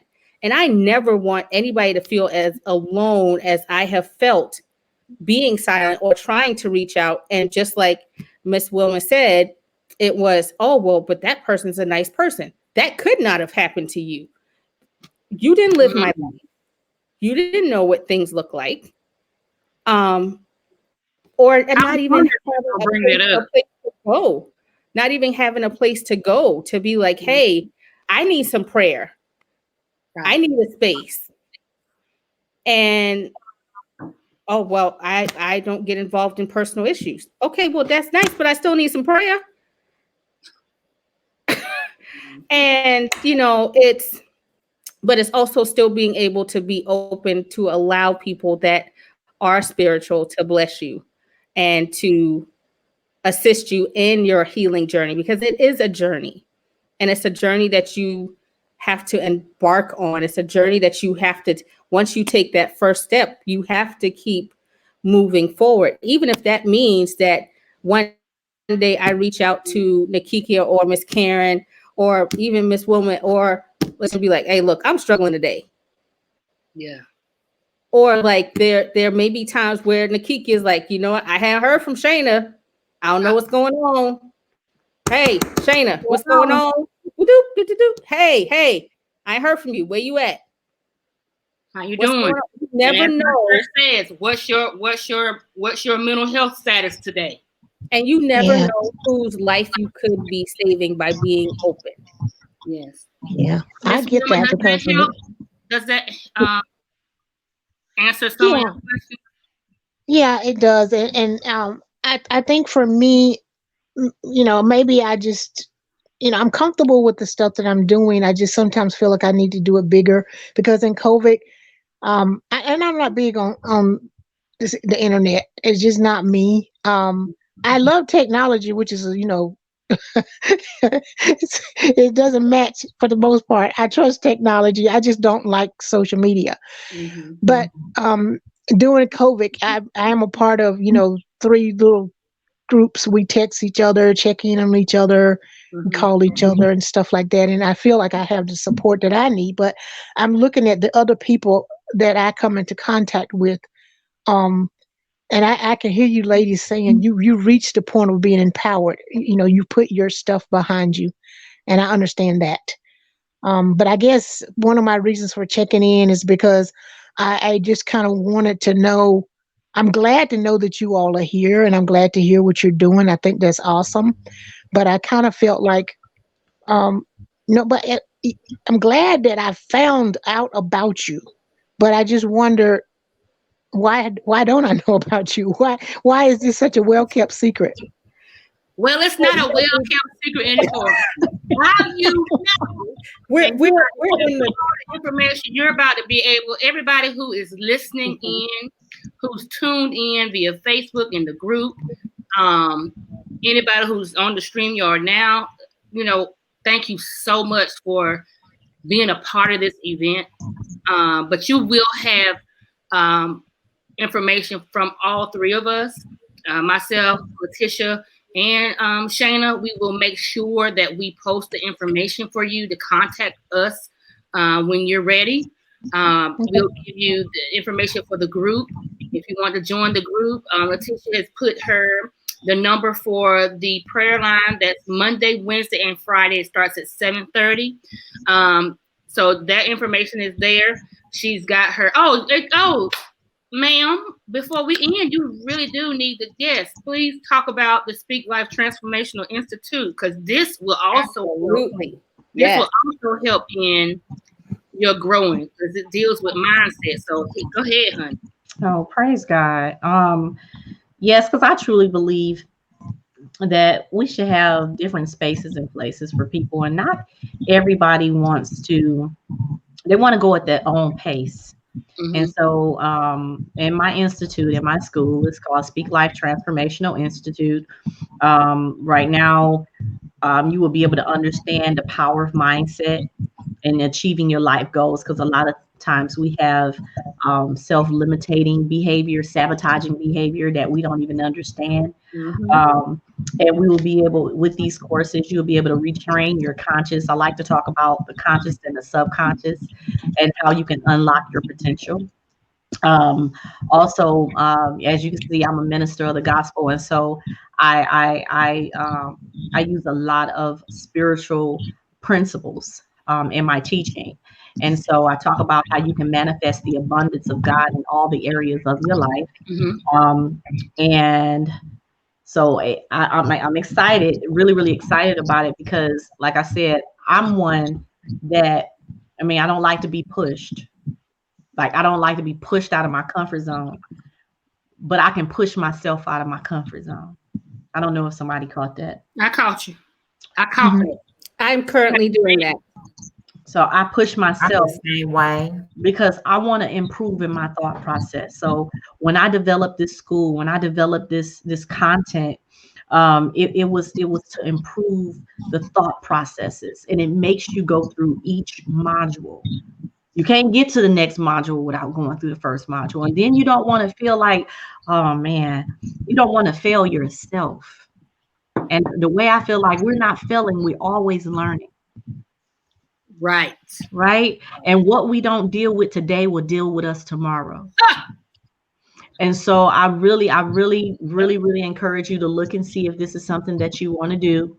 And to help you stay focused and committed to pursuing your dreams, because I'm sure I'm listening even as I listen to Miss Wilma. Miss Wilma has a whole entire school in her belly. Miss Wilma has yes, she does. Miss Wilma has just some amazing things that she can put out into the universe that could help people just like her.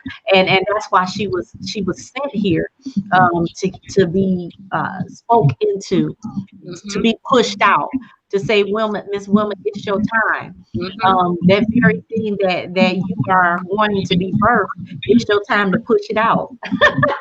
Right? And so sometimes it's just our mindset. So please, I put it in the you see it, Nakikia, in the comments. Mm-hmm. The first module is called The Power of Mindset. That's where you're going to gain clarity.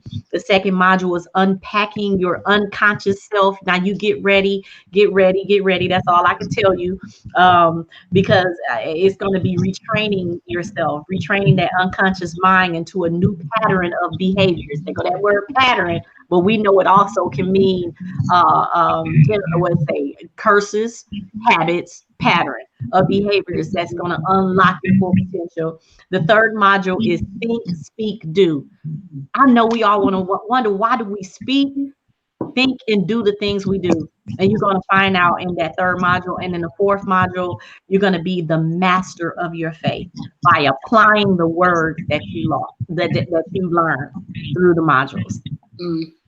Thank you, Letitia. And that's mindset is everything. You have to identify what type of mindset you have, and her institute will help you really unlock what it is to have a growth mindset go into a growth mindset from a fixed mindset.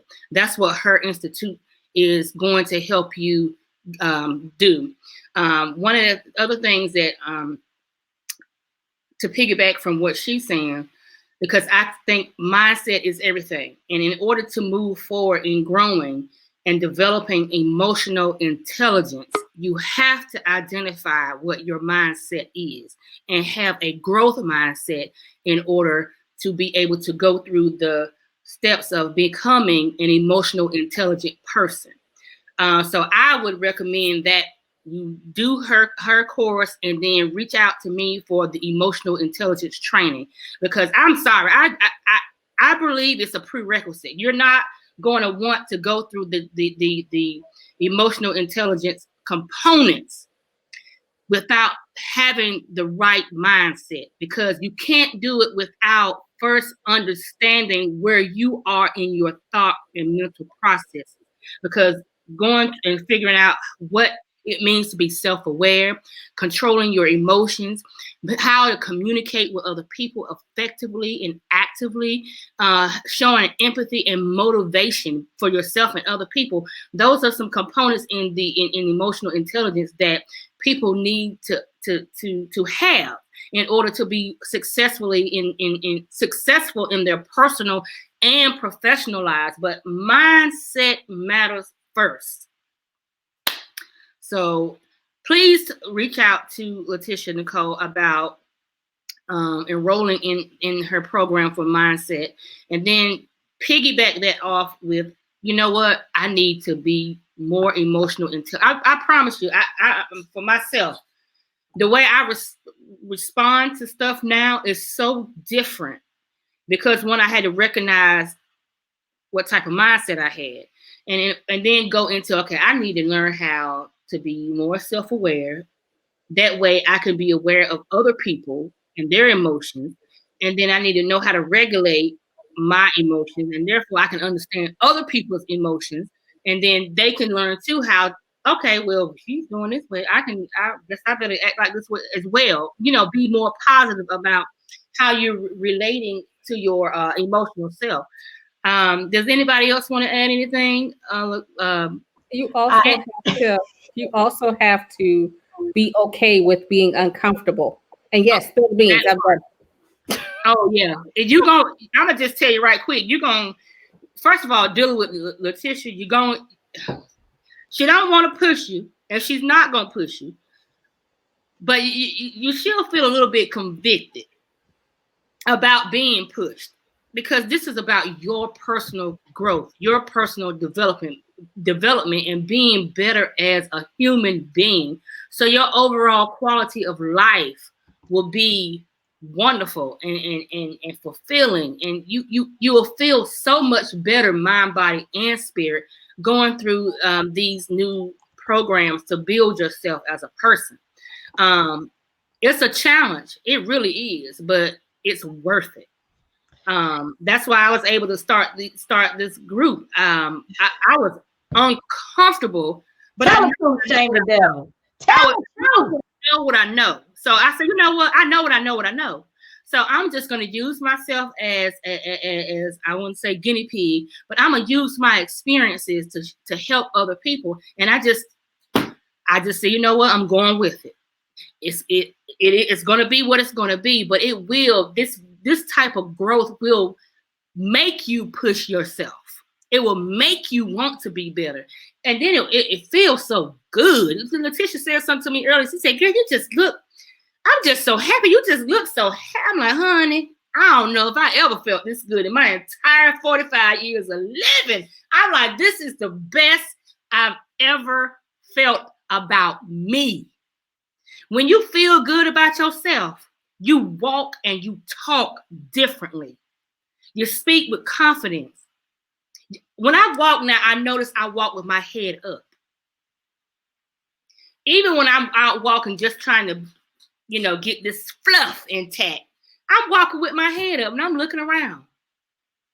I walk with confidence, and I'm like, dang, girl, okay. And I'm not trying to, yes, I am. Yes, I am. I'm patting myself on the back. You better say that.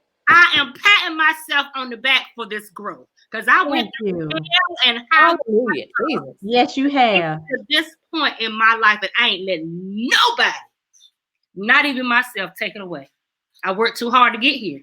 Thank you. I worked too hard to get here, and that's what these programs, just this development, this going through these programs and surrounding yourself with good people with good energy, supportive people. Mind you, some of them people, you think the people that you are around daily are your support system? No, be careful.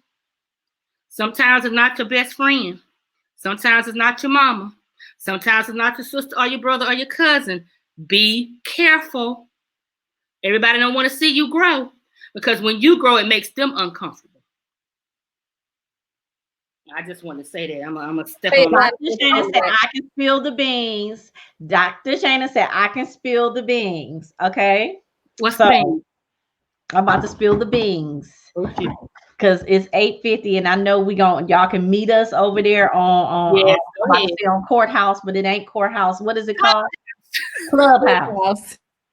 But I can't leave y'all out because I know a lot of people, y'all listen, because I'm so nosy and I want to know about Clubhouse. I keep calling it Clubhouse. I went and got me an iPhone. That's how nosy I am but I'm an Androidian, but I went and got me an iPhone because I'm just that nosy, okay? And so I'm gonna spill the beans here for those of you that's not on Clubhouse. All right. So tonight, Nikiki and I are releasing. Y'all ready? Now I'm gonna cry. Don't you cry. Can't help it. Let me give a tissue. Don't you cry. So, as I stated before, I'm an author of 7 books. And one of my books is called Healing Toxic Habits. Let y'all see that. Healing Toxic Habits. But here comes volume 2 with my partner, with my sister, Nikikia Wilson. And you. If you would like to be a part and tell your story and tell about your toxic habit and give some great advice how you got through, how you got over. Okay? Because in the first toxic habit, healing toxic habit, I wrote about anger. Anger was my toxic habit. So we're partnering and we're going on street. We're going to the courthouse. I love her. We're going over there and we're going to talk about what just went on Clubhouse and what just went on in here, but also invite other people and let them know that they can tell their story. Of course, I have stories about tell your story and give God the glory. But right now we're going on healing toxic habits. Mm-hmm. And when you talk about your own toxic habit, that's growth and development and self-awareness and in itself, self-assessment in itself. And I think where Nikikia is now, and Dr. Shana, you come on. You just tell us what you want to do, because it's I'm inviting myself. Yeah, listen. Come on in the room. Right. Come on in the room. Renee, come on. Deal, Pear, come on. Miss Karen, you come on. Wait, what Miss Karen got? Back in 2006, and I did a couple of had a couple of workshops in the inner city, pursuit of excellence and being emotionally healed. I'm nosy. I read it all the way through. That's good. We can copy that. Yeah, we need all that. We need all that. Yeah, and an instruction manual to help you on your journey. And it was professionally edited, but I didn't follow through to get it published because the lady told me at the time I needed to add more to it. So I got on this corporate thing, but mainly this is to help us to the goal was to function in the workplace, which is where my battles were. But it can transition to any area of our lives. Well, Miss Karen, if you would Hello, like Miss to Karen. be a part of this of this healing book with us, you can take 2,500 words out of that book there and be a part of this, so we can all as a collective help other people heal. Now I know I come from her stuff already written. Where is already written. Where is Miss Renee? Because whether she believes it or not, her story is important. Yes. Where is Bernard? He couldn't talk on where he was, but where did he go? Is he still here? Because as a male, his story is important. Miss Wilma, your story is important. Where is Bernard still here? He might have. Maybe he'll come back. But yes. Oh my God. Oh, okay. I'm lost for words now. So it's on. It's on. All of you that are under the sounds of our voice tonight, we let you know that first of all, you're not alone. Second of all, we let you know that we all have gone through something, but we got to the other side. But in order for us to do the will of the Father, we got to go back through the fire and come pull you through too. Absolutely. Oh my God. See, this is what I'm talking about. When God be showing out, he just be showing out. It just who would have thought being invited to do this on this platform was overwhelming for me in itself. And I had already previously talked to Letitia about, helping to co-author the book. I was excited about that. I'm still like in awe of the whole thing. Can I stop you? Yes. Please embrace what you have asked for. I'm gonna tell you that. I am. I promise you, I'm embracing it. And not be overwhelmed. I'll give you some anxiety. I'll give you a little bit of that. But embrace what you have asked for. Ooh, yes. You started down this path. You walking in your destiny. Yes. You're shaping your future. Embrace what you asked for. Thank you, Jesus. I'm not taking that from you. Thank you. And let me tell you something. And that's okay. When I can see you, Miss Renee. Some of you, and I'm pointing at you, Nakikia, because see, in 2014, I remember asking, and I kind of told you, but I can remember. Ask. Yeah, I told you.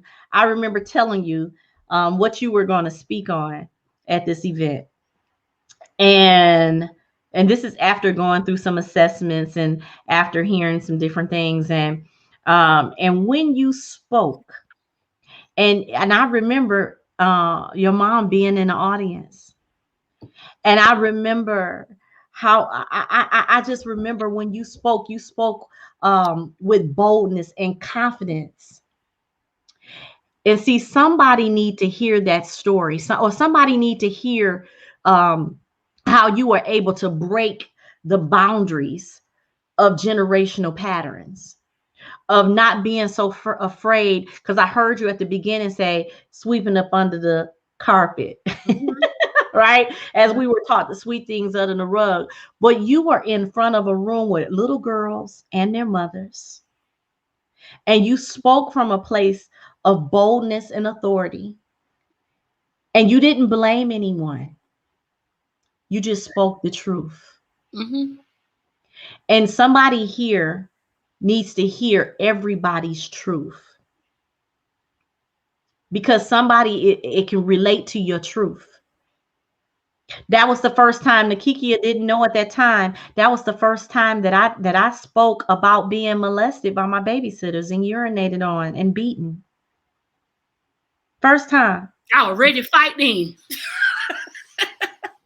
But because I spoke from a place, I didn't blame anyone. I just told my story.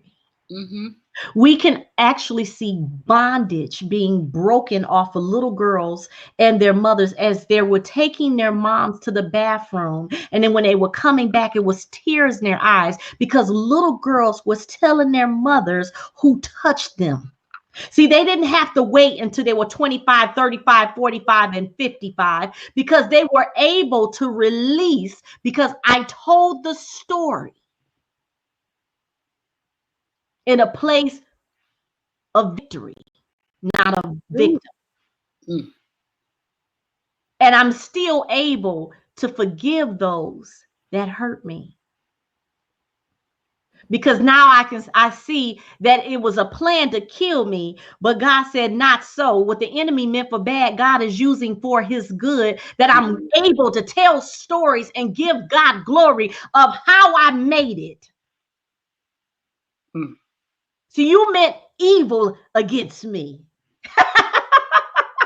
But God, that's all of our stories. The enemy wants you to lose your mind and thinking that you're not worthy to tell your story, that nobody else out there is like you, but it's somebody waiting on you to get over you, boo. Mm. Somebody waiting on you to open your mouth and tell God, thank you for bringing me out of poverty, out of bondage, out of I'm gonna go on and say it, out of abortions, out of divorce, out of yeah, see, a lot of stuff we don't want to talk about, out of fornication, out of adultery, out of shame, out of anger, out of, come on, can we talk about it? Mm-hmm. See, that's the problem. Nobody wants to speak on it. Speak on it. Nobody want to talk about it. How you didn't think? I have a book that's called I Am Beautiful for little girls. Because when I was little, I thought I was ugly. Mm. Nothing my mother could say to me could make me believe that I was, at the time, pretty was in, but the publishing said, nah, that's a little pretty not in no more. It's beautiful. I said, okay, so I am beautiful. That's fine. So you couldn't tell me at a child that I was beautiful because I didn't feel like I was beautiful. I felt like the things that were happening to me. Wow, that part. And you don't never know because moms have to work. Dads have to work. Mm-hmm. You have to send your kids to school. You have them over places and you don't know. So that little girl in that book that didn't believe that she was beautiful, in the end, realized that she was beautiful. And there's little girls out there that can relate because they're looking at everybody else and seeing their beauty. And I believe that God put me here on this earth to push you out of that comfort zone and is going to have you write the vision and make it plain, because this first book is going to lead to many books out of your belly. Mm. Well, there are the beans that have been spilled. But y'all, I want to thank you for those of you who have joined this forum and been a part of it and shared yourselves and your experiences. Thank you to Letitia and Shana for being here and supporting the vision. I am grateful. I'm humbled. I am honored. I am excited, overwhelmed, all kinds of, but it feels so good because I know that what we are doing is about God's business. It's so much bigger than us. There's so many people out there, like you said earlier, hurting little girls and little boys. And let's not forget, there are still some grown men and women with those little girls and little boys in them that have not been healed. And that is what Start Speaking, Stop Stigma is about, getting people to talk about the hurt and the pain and the shame and the guilt and the abandonment and the rejection, all those negative things that we've all probably felt, but were taught that we had to keep within ourselves, not knowing that all that toxicity we were holding was making us physically sick. Now we know it's time for us to grow. and we got to grow forward. We got to grow forward. And I look forward. I look forward to hearing from you guys who are here. We've put our information in the chat, and I put some stuff in the room as well. Please think about reaching out to us and stay connected, because I promise you, we are positive. We want to give positive energy, and we will actively listen. Sometimes I'll let you know. If you want, assistance, my first question to you is gonna be, do you want me to listen only, or do you want a response? Do you want to communicate? That's my my way of doing stuff. So but reach out to Letitia, reach out to Dr. Shana, reach out to myself in the future, so you can start your journey to healing. We're gonna end this broadcast. Lord have mercy. It's been y'all don't understand. I'm feeling, my spirit is just real hype, right? I'm hype. So I'm actually glad Letitia and I, and Shana, we're gonna go over to Clubhouse. Are we gonna do another StreamYard through here as well for those who might not have? We'll figure it out. So where's the Clubhouse at in your city where you're at now? So it's another app. Oh, another app. And basically we're going to do the same thing that we've done here, but on another platform, and invite people, strangers, to speak, and let people, because I used to actually do this on, what was that, Blab? Y'all remember Blab? Yeah, Blab. I used to come in and blab at like 11 at night and 12 in the morning, and that's normally during a time where people tend to be feeling depressed and alone. And I would speak to that place and lift their spirits, and because we definitely don't want to be. I tell people about my experience, about what happened to me at 2:36 in the morning, as I was holding my 380, about to blow my head off, because I was going through depression. And it took a cat that I have now. Her name is Dora. I love her so much. She just is old and evil, but I love her. But when she was a kitten, she saved me. God used her to save me. She started playing with the red laser of my gun as I was walking, trying to convince myself to use it. Because my husband and I was going through separation and divorce. The boys were little, and I was down here. Like she said, I'm from Detroit. My whole family is in Michigan, and I'm just down here by myself trying to make it. And and the enemy was trying to convince me that the boys were better off without me, and they already had a family here. And it took that cat Dora to start playing with the laser that was going up and down. I was wondering, what is this cat jumping all over the wall for? What is wrong with her? What is wrong with us? And before I knew it, I put my safety back on, and I was been crazy playing with her with that laser. She was just all over the place. I said, "Good." I put that gun back in my drawer, and I laid down. And the next morning, I woke up, and God birthed Speak Life. That's what my platform is called, Speak Life. Amen. And I was able to look in the mirror and tell myself that you are worth living for. Mm-hmm. Oh, absolutely. And I believed, I began to speak life into myself. And God gave me the reflections and the goals. And that was my first book that I actually published.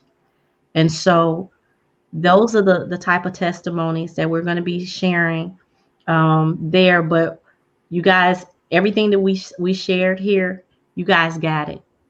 You got it. And you also have, if you would like to be a part of Healing Toxic Habits Volume 2, Mindset Matters, we would love to have you. It's 2,500 words.